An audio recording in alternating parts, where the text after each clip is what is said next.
The cuffs clicked shut before Sarah Kessler said a single word. Hands behind your back, now. Officer Ryan Beckett's voice cracked through the noon air outside the county courthouse, loud enough that 3 lawyers, a bailiff on his lunch break, and a food truck line of 20 people all turned to look. Sarah didn't flinch. She didn't pull away. She simply set her jaw, let the metal bite into her wrists, and looked at Beckett the way a teacher looks at a student who's about to fail a test he didn't have to fail. You should check twice, She said. 4 words. Calm, almost bored. Beckett wasn't listening. He was riding a wave of certainty, the kind that feels like power until it isn't. 10 minutes earlier, he'd run the plate on a gray sedan parked in reserved Lot C, the courthouse permit lot, restricted to judges, senior staff, and a short list of approved vendors. The system had kicked back a mismatch. The plate was registered to a name that didn't correspond to anyone on the current authorized list. To Beckett, that meant one thing: fraud, a stolen permit, maybe a stolen car, an easy collar, the kind of clean, camera-friendly arrest that gets you noticed by the people who decide who makes detective. He hadn't asked her name first. He hadn't asked to see registration. He'd walked up, hand on his holster, and told her to step out of the vehicle like she was already guilty. Ma'am, I'm going to need you to explain why you're parked in a restricted lot under a name that isn't on file. I can explain that, if you'll let me. Sarah had answered, reaching slowly for her jacket pocket. Hands where I can see them! Beckett had barked, and that was the moment the crowd started forming, drawn by raised voices, the way people are always drawn to the smell of something about to go wrong. He'd taken her ID before she could hand it to him properly, glanced at it for less than 2 seconds, and decided it didn't match what his outdated permit database was showing him. He didn't call it in. He didn't radio dispatch to cross-check. He cuffed her. Her phone, an unremarkable black case, nothing special about it to look at, buzzed once in her jacket pocket as the cuffs closed. Beckett confiscated it without asking, dropping it into an evidence bag like it was a piece of contraband instead of a woman's personal property. You have the right to remain silent. Anything you say can and will be used against you in a court of law. You have the right to an attorney. And Sarah almost smiled. Almost. Behind the small crowd, a 16-year-old boy in a JV baseball hoodie had frozen mid-step, a courthouse visitor badge still clipped to his shirt. Tyler Kessler had been waiting for his mother by the fountain, the way he did every Tuesday when she had consulting meetings downtown. Meetings she never explained in detail and he never pushed her to. "Mom?" His voice cracked, not from puberty this time, but from something colder. "Mom, what's happening?" Sarah's eyes found him over Beckett's shoulder, and for the first time since the cuffs went on, something in her calm expression flickered. Not fear, something closer to fury, tightly leashed. "Stay there, Tyler," she said, voice level. "It's okay. It's a misunderstanding." "It's not a misunderstanding," Beckett said, pulling her toward the cruiser. "It's a felony impersonation charge, most likely." Sergeant Laura Denning arrived at that moment, jogging from the courthouse steps, radio still in hand. She'd caught the tail end of it from the front desk monitor. An officer cuffing a civilian in the reserved lot without calling it in first, and something about the report had made her stomach drop before she even saw the woman's face.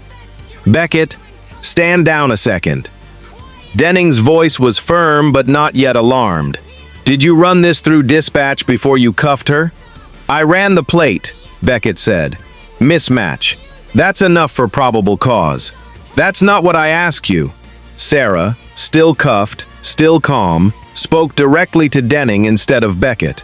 "Sergeant, I'd recommend you call Chief Whitaker directly. Tell him the name Kessler. He'll want to come himself." Denning frowned.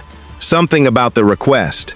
Not a plea, not a threat, just a flat, confident instruction. made the hair on her arms rise. She'd been on the force 15 years. She knew the difference between someone bluffing and someone who simply knew something everyone else in the parking lot didn't. "Chief Whitaker doesn't respond to parking disputes," Beckett said, irritation creeping into his voice. "Make the call, Sergeant," Sarah repeated, still looking only at Denning. "You'll want to have made it before this gets any louder." Denning hesitated exactly 2 seconds. Then she raised her radio. "Dispatch, patch me through to Chief Whitaker. Priority. Tell him it's about a Kessler." The word left her mouth and traveled through the radio system faster than she could have imagined. In his office 4 blocks away, Chief Thomas Whitaker, 58 years old, salt and pepper beard, a slight limp he'd carried for over a decade, heard the name over his desk speaker and went very, very still. He didn't ask for details. He didn't ask for confirmation. He was already reaching for his car keys. "Tell them not to move her," he said, voice suddenly hoarse. "Tell them not to say one more word to her. I'm 3 minutes out." Back in the lot, Beckett was still talking, still building his case out loud for the small, uneasy crowd, still certain he was standing on solid ground. He had no idea the ground was already gone. Quick pause before we continue. If you're watching this from somewhere in the world right now, let me know where you're watching from in the comments. I read every single one. And if you're enjoying stories like this, make sure you subscribe and turn on the notification bell, because tomorrow's episode goes even deeper than this. 3 minutes felt like 30. Beckett had moved Sarah to lean against the cruiser, reciting procedure, filling silence with the sound of his own authority, because the silence itself had started to feel wrong. Tyler stood 10 feet away, held back gently by a court security guard, eyes locked on his mother, jaw tight in a way that made him look older than 16. Then a black SUV took the corner into the lot too fast, tires chirping against the pavement, and screeched to a stop at an angle that blocked 2 other cars in. Chief Thomas Whitaker got out before the engine had fully died. He didn't look at Beckett. He didn't look at the crowd. He walked straight past all of it to the woman standing cuffed against the cruiser. And for 1 full second, he simply stared at her like a man confirming something he already knew but still couldn't quite believe. "Commander," he said. The word landed in the parking lot like a dropped weight. Conversation stopped. Beckett's mouth, mid-sentence, simply closed. "Chief," Sarah said, and for the first time, there was warmth in her voice. Tired, wry warmth. The kind reserved for someone who has earned the right to see you at your most inconvenient. "Took you long enough. I was in a budget meeting," Whitaker said. "I'll never forgive myself for that." He turned, finally, to Beckett, and his voice changed entirely, dropped an octave, lost every trace of softness. "Take those cuffs off her, now." "Chief, with respect, I ran the plate, and there was a—" "I said now, officer." Beckett's hands moved before his brain caught up, fumbling with the key, and the cuffs fell away from Sarah's wrists. She rubbed them once, briefly, the only acknowledgement she gave the discomfort at all. "Chief Whitaker," Denning said carefully, stepping closer. "For the record, who exactly is—" "This," Whitaker said, "is Commander Sarah Kessler. Commander is her current rank, the title she holds leading the State Attorney General's Financial Crimes Task Force. Formerly Major Kessler, U.S. Army Criminal Investigation Division. She pulled me out of a burning training vehicle in 2011, when nobody else was close enough to try." He paused, and something in his throat caught. "She's the reason I'm alive to be standing in this parking lot right now." The crowd, which had gathered to watch a woman get arrested, now stood in absolute silence, watching a police chief's voice shake. Beckett's face had gone the color of old paper. There was nothing on the permit system that indicated. That's because it's not supposed to be there, officer." Sarah's voice was calm again, precise, each word placed like she was laying down evidence. That permit is registered under a working name tied to an active investigation with the State Attorney General's office. It is deliberately not cross-referenced with public records. That's the point of a working alias. You're law enforcement, Beckett said, the sentence coming out half question, half confession of how badly he'd misjudged the entire encounter.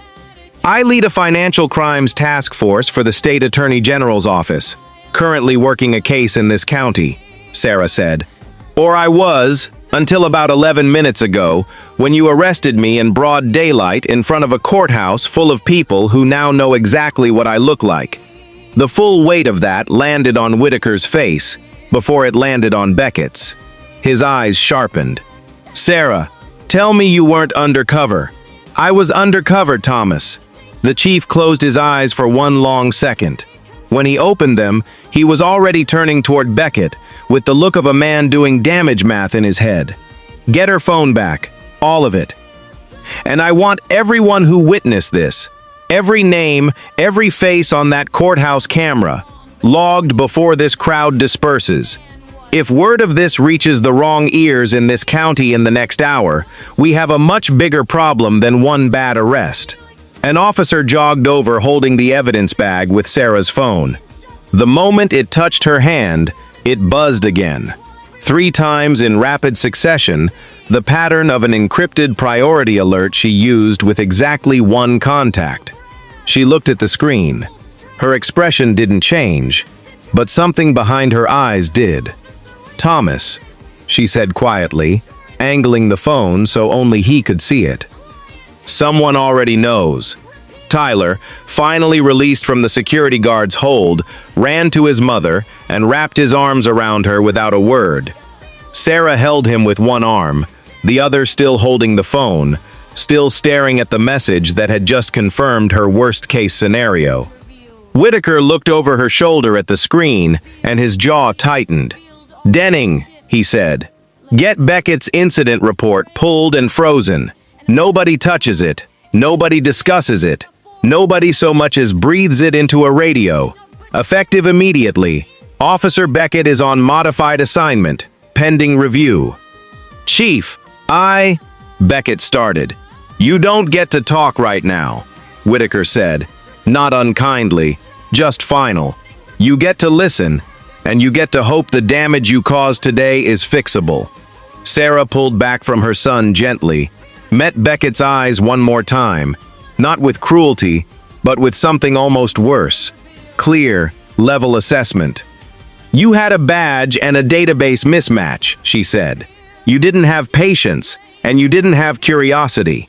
That's what nearly cost this investigation 2 years of work in under 10 minutes. She turned back to Whitaker. We need to move, now, before Vale hears this from anyone but us.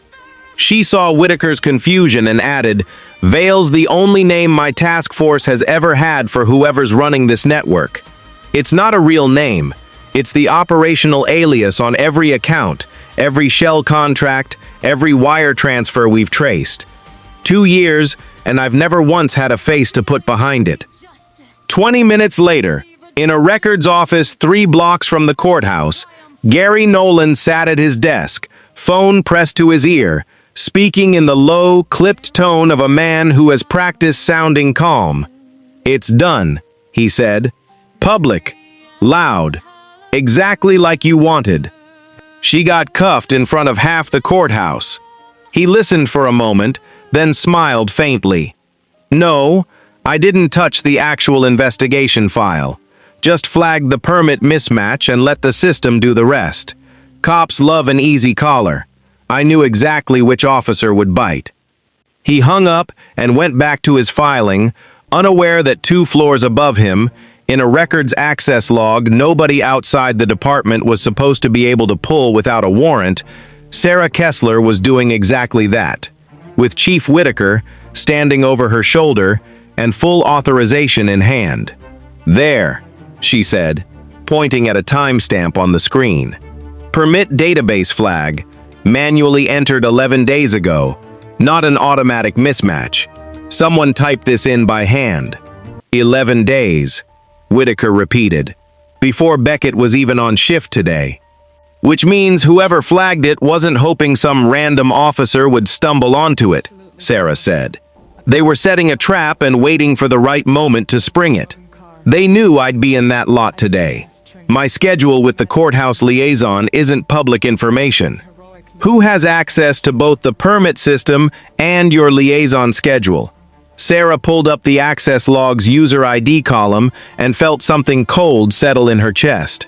G. Nolan, she read aloud. Records and permits. Whitaker exhaled slowly. Gary Nolan. Quiet guy. Been here 11 years. I've shaken his hand at the holiday party every December. That's usually how it works, Sarah said.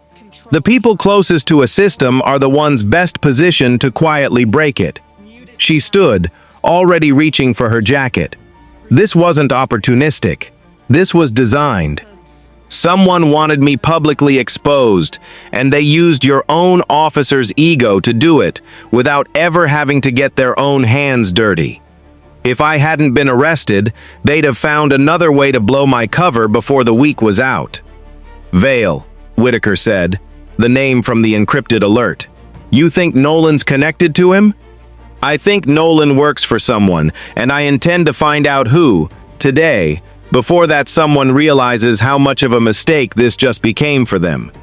Sarah's voice had shifted into something Whitaker hadn't heard from her since their army days. Not anger, but focus, the specific stillness of someone who has already started 3 moves ahead. 2 years of work on this fraud network, Thomas. Wire transfers routed through shell permits, funds laundered through fake vendor contracts, right here in this county's own procurement system. Nolan's position gives him access to exactly the kind of records that would let someone erase a trail, or plant one. Sergeant Denning knocked once and stepped in, holding a tablet. Chief, you're going to want to see this.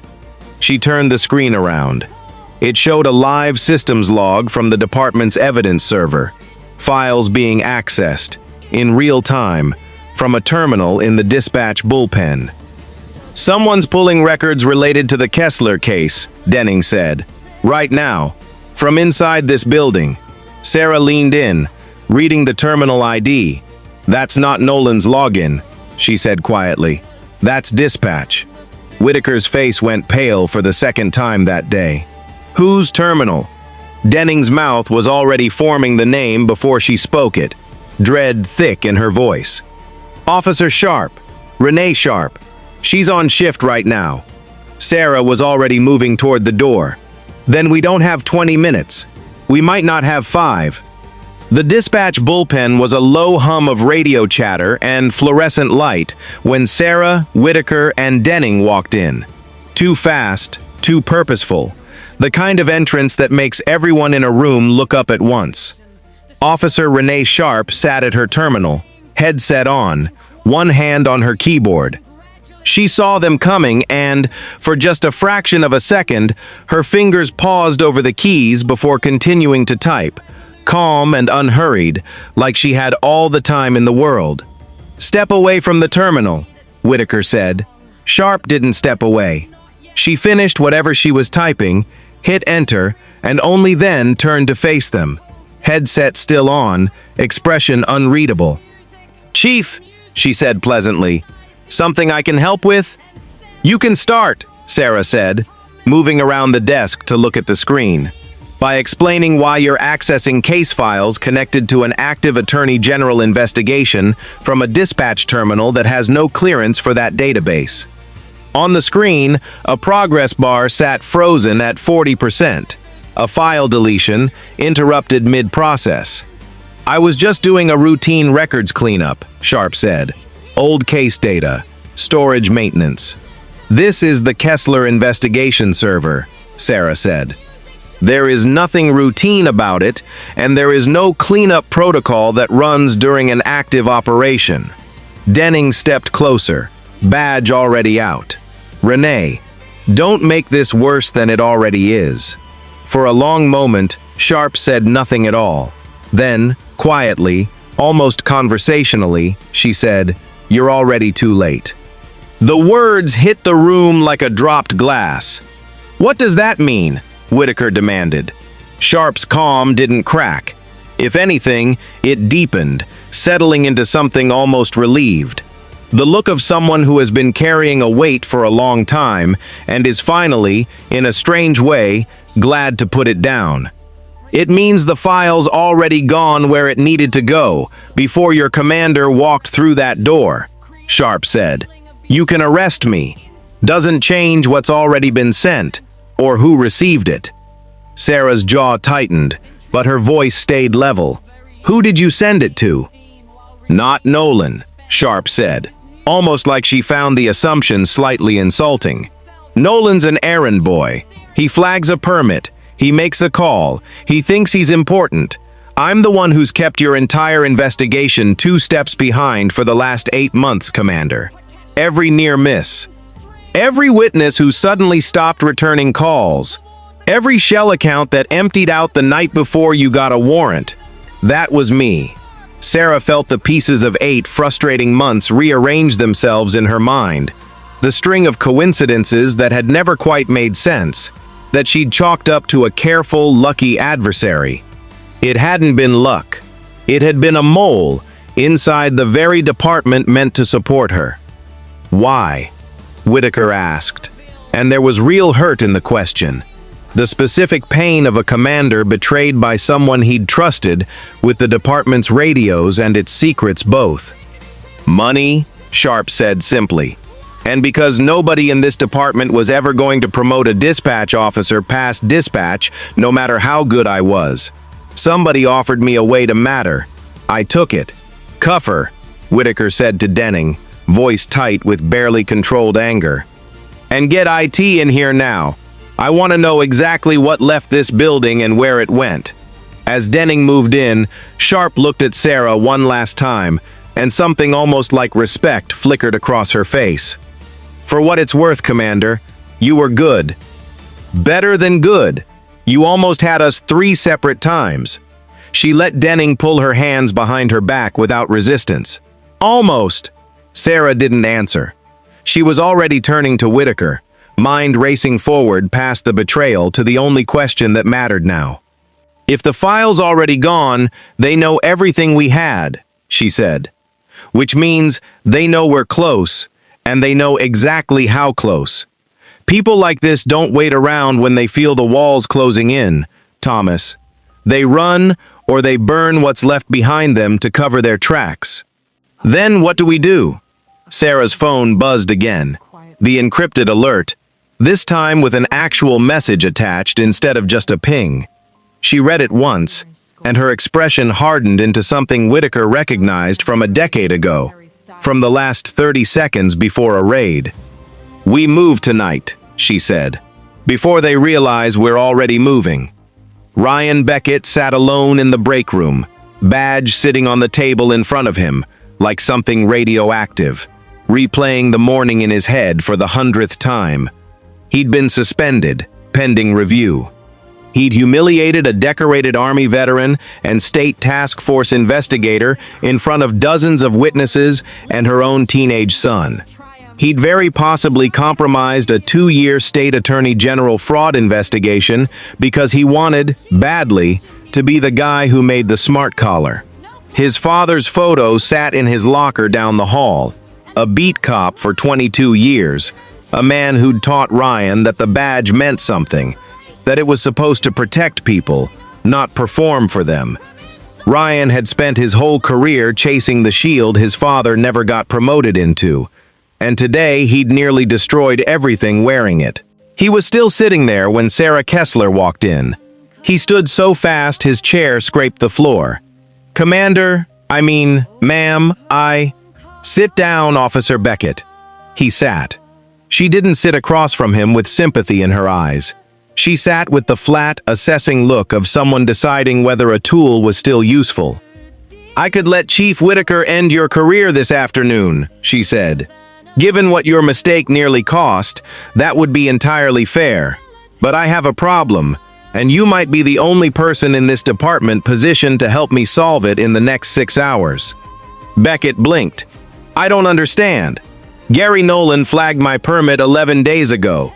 using his records access at the direction of someone still unknown to us. Officer Sharp confirmed a second inside contact and admitted to leaking case files for 8 months. Between the two of them, we've lost real-time visibility into the fraud network's movements. But you have something they don't know I need: active, unflagged access to the permits office's physical archive room. Because you're a patrol officer, nobody suspects of anything except being a hothead. You want me to go into records. I want you to retrieve the physical backup log of every permit Nolan has touched in the last 90 days.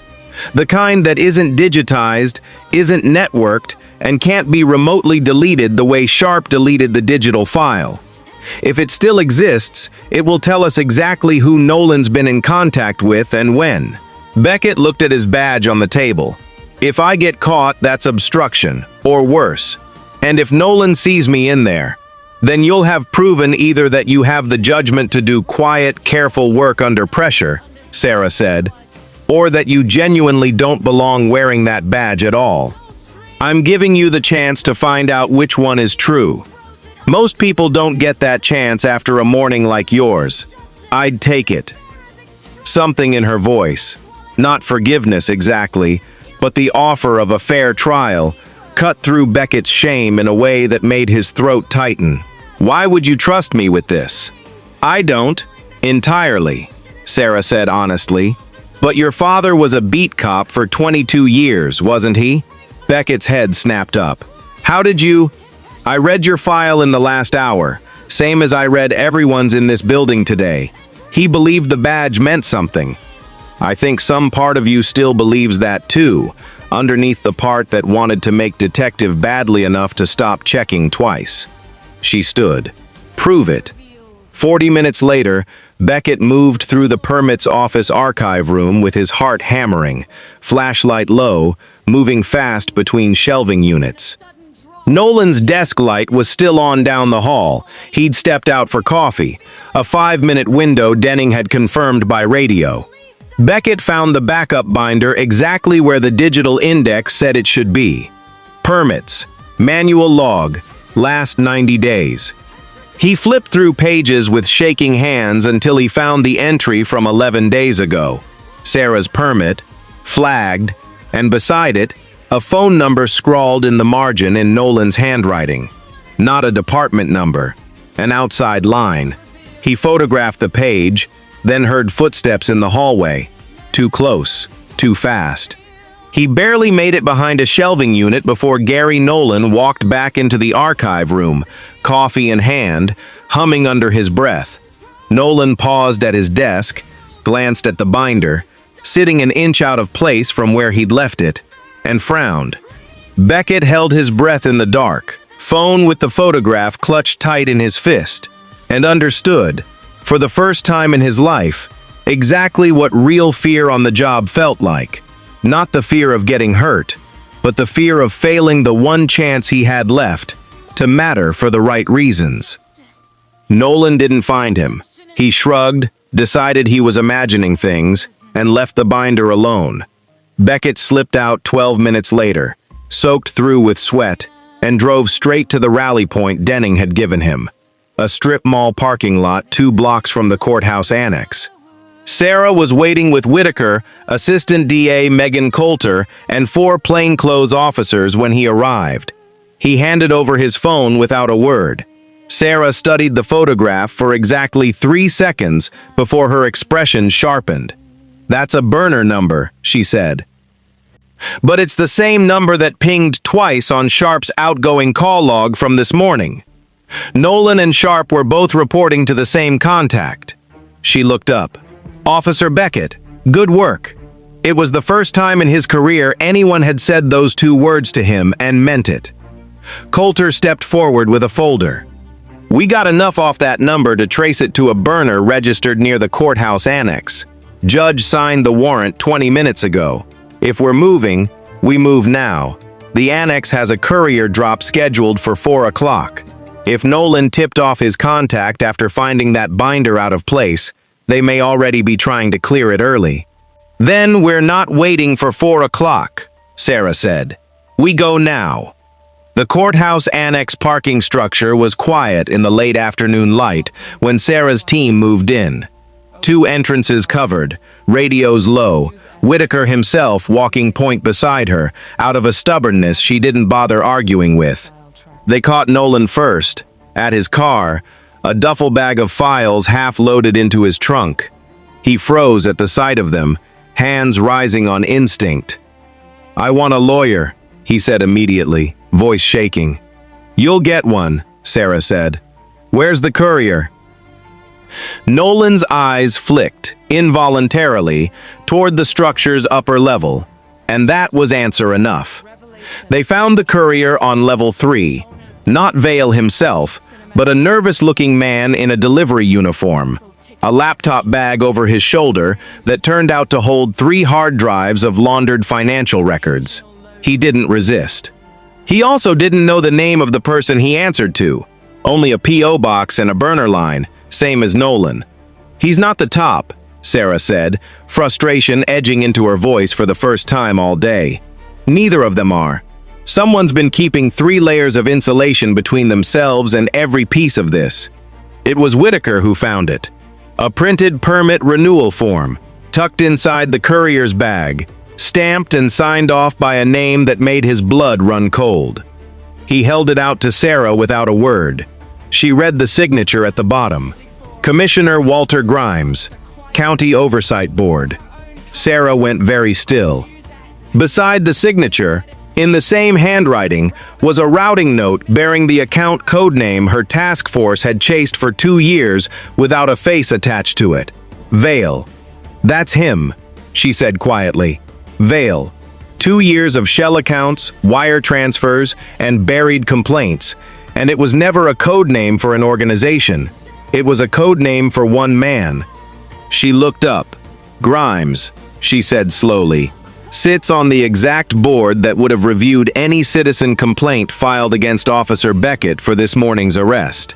Whitaker's face drained of color. "You're telling me the man who oversees complaints against this department is the one who's been running the network you've spent 2 years chasing?" "I'm telling you," Sarah said, "that if I hadn't been arrested in that parking lot today, and if Beckett hadn't gone into that archive room, the complaint against him would have quietly landed on Grimes's desk in a few weeks, and he'd have buried it, the same way he's been burying every trail that got close to him." She looked at the permit form again, something cold and clear settling over her features. "We're not done. We have one more stop to make, and it needs to happen before he hears any of this from anyone else." Commissioner Walter Grimes was in his office on the top floor of the county administration building, reviewing a stack of unrelated zoning documents, when Sarah Kessler walked in without knocking, Chief Whitaker and Assistant DA Coulter a step behind her. "Commander Kessler," Grimes said, setting down his pen with practiced calm. "I heard about your unfortunate morning. I trust the department is handling it appropriately." "They are," Sarah said, "which is why I'm not here about this morning." She set the permit renewal form on his desk, signature side up. Grimes looked at it for exactly 1 second too long before his expression settled back into professional neutrality. But Sarah had spent 2 years learning to read exactly that kind of pause. "I sign a great many permits, Commander. I'd need context." The context is a courier caught 2 hours ago carrying 3 hard drives of laundered financial records connected to a network I've been investigating for 2 years, Sarah said. "A network that includes a records clerk who deliberately exposed my cover this morning and a dispatch officer who's been deleting my case files for 8 months. Both of them report, through a chain designed to insulate you specifically, to this signature. That's an extraordinary accusation." "It's not an accusation," Coulter said, stepping forward with a folder of her own. "It's a warrant, signed 40 minutes ago, based on financial records that trace shell vendor payments through this office directly to accounts under your control. We already have Nolan and Sharp in custody.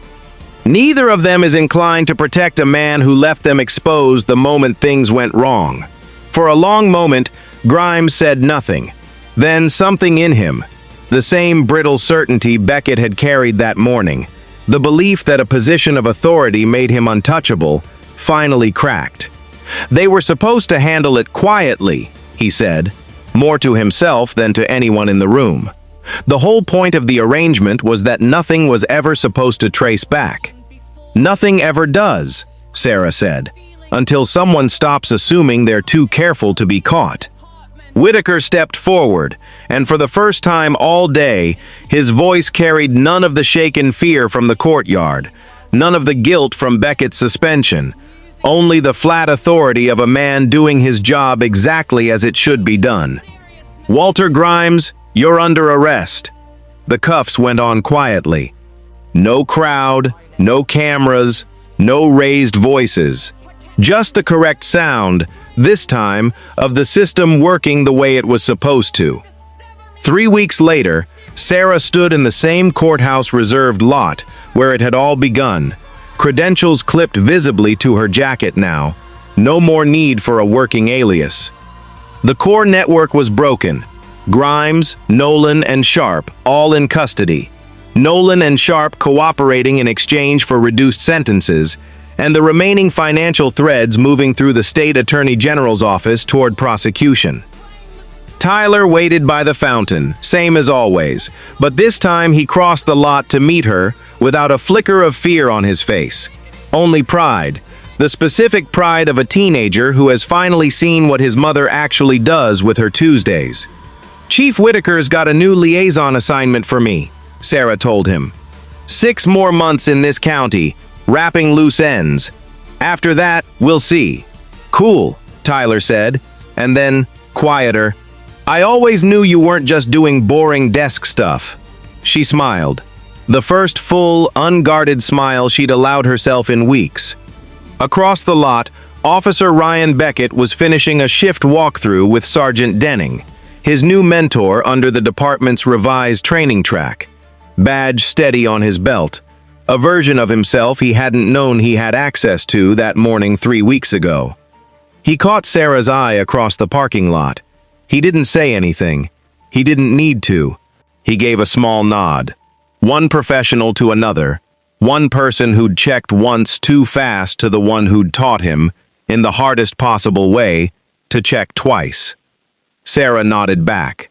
Then she turned, took her son's arm, and walked out of the lot that had once tried to define her by a mistake, and left it, finally, defined by the truth instead. Up next, you've got 2 more incredible stories waiting for you. If this one hit you, tap on the next story and keep watching. And make sure you're subscribed with notifications turned on, because there's plenty more coming. Oh, and drop your city in the comments. I want to see where you're watching from.